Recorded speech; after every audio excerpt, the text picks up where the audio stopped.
Murder was the case that they gave him.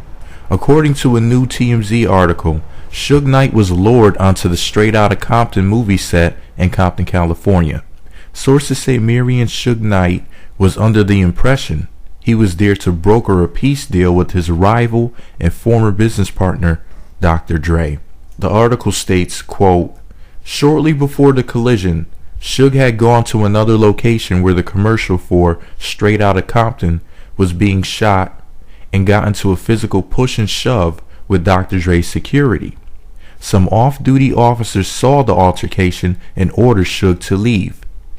Our Suge sources say a short time later Terry Carter called Suge and said he had contacted Dr. Dre and was told to bring Suge by the next location where they could work out their problems. Suge says he took Carter up on the offer, believing it would be a peaceful meeting, but when he arrived, he got jumped before he even got out of his truck."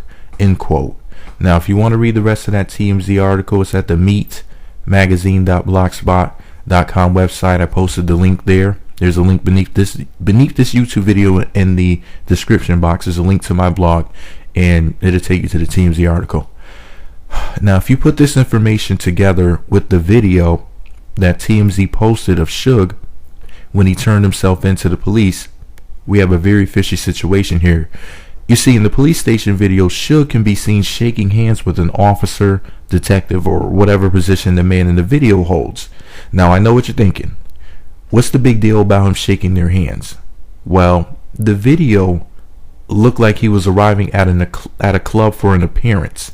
It looked more like a photo opportunity as opposed to an arrest. He was not handcuffed at all. His body language was very leisurely. And this did not look anything like any other video I've ever seen of a person turning him or herself into the police, especially if they were facing murder charges. Something's just not right. Also, might I add, Daz Dillinger of the West Coast group The Dog Pound, who was formerly signed to Death Row Records, claims Suge Knight is a police informant. And he might be right. Suge just might be a snitch. Here's why. When have you ever seen someone laughing, smiling, and shaking hands with the police after killing a man? Unless he or she is a fellow cop, right? Something very fishy is going on in this case.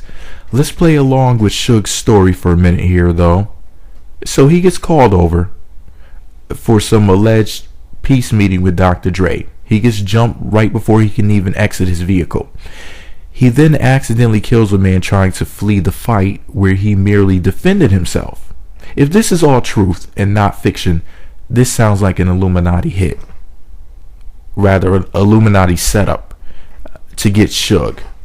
I mean, come on. Suge just got shot like 6 times less than a year ago, and he's trusting former enemies and traveling by himself in Compton, California to meet up with and make amends with his biggest rival for the last 20 years. Yeah, I'm not buying it either. And for the record, I know Dr. Dre is in the Illuminati. No one sells that many crappy headphones that didn't use black magic to do so.